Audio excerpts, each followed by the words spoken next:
Phulpur seat भी कांग्रेस को देने को तैयार अखिलेश।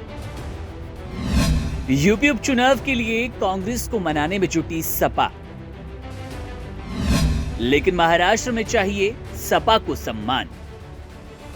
उत्तर प्रदेश के विधानसभा उपचुनावों में सीट बंटवारे को लेकर अब तक सपा और कांग्रेस में सहमति नहीं बन पाई। हालांकि यूपी में कांग्रेस के साथ सीट बंटवारे को लेकर सपा नरम पड़ती नजर आ रही है, लेकिन महाराष्ट्र में उसने अपना रुख सख्त रखने के संकेत दिए। सपा वहां सीटों की संख्या में ज्यादा पीछे हटने को तैयार नहीं है। उत्तर प्रदेश उपचुनाव के लिए समाजवादी पार्टी अब कांग्रेस को मनाने में जुट गई। उसने कांग्रेस को ऑफर दिया कि वे 3 सीटों पर चुनाव लड़ सकती है। वहीं कांग्रेस का कहना है कि वे सूबे में इंडिया गठबंधन के तहत ही चुनाव लड़ेगी। उत्तर प्रदेश विधानसभा उपचुनाव लड़ने के लिए कांग्रेस सपा के संपर्क में है। कांग्रेस को गाजियाबाद के बाद फूलपुर विधानसभा सीट मिल सकती है।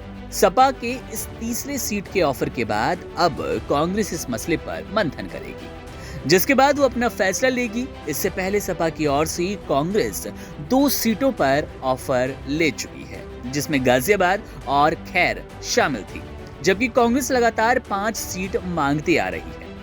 अब आपको जानकारी के लिए बता दें कि कांग्रेस ने दावा किया है कि उसका सपा के साथ सीट बंटवारे को लेकर बातचीत का रिजल्ट जो भी रहे, लेकिन वे इस उपचुनाव में एक साथ मैदान में उतरेंगे। बीते दिन यूपी कांग्रेस अध्यक्ष अजय रॉय ने मीडिया से बात करते हुए कहा, सपा के साथ सीट बंटवारे की बातचीत का नतीजा चाहे जो भी रहे, इंडिया ब्लॉक एकजुट होकर उपचुनाव लड़ेगा। दरअसल समाजवादी पार्टी पहले ही 7 सीटों पर अपने प्रत्याशी उतार चुकी है, जिसमें करहल, सीसामऊ, फूलपुर, मिल्कीपुर, कटेहरी, मझवान और मीरापुर शामिल है। यूपी में उपचुनाव मिल्कीपुर को छोड़कर 9 सीटों पर हो रहे हैं। वहीं दूसरी ओर समाजवादी पार्टी भी कह चुकी है कांग्रेस के साथ उसका समझौता आखिरी हो गया। 10 में से कांग्रेस 2 सीटों खैर और गाजियाबाद पर चुनाव लड़ेगी, जबकि बाकी 8 सीटों पर सपा अपने प्रत्याशी उतारेगी। हालांकि अब समाजवादी पार्टी का मन बदला है और उसने कांग्रेस को एक और सीट देने का ऑफर दिया है। सियासी गलियारों में चर्चा है कि सपा इस ऑफर का फायदा महाराष्ट्र में उठाना चाहती है। वे इंडिया गठबंधन के तहत महाराष्ट्र विधानसभा चुनाव में 12 सीटों पर चुनाव लड़ना चाहती है।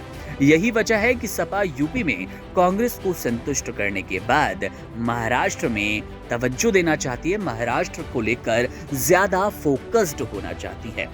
बहरहाल यूपी और महाराष्ट्र की राजनीति पर हमारी नजर है। तमाम बड़ी अपडेट्स आपको देते रहेंगे। आप बने रहिए वन इंडिया हिंदी के साथ।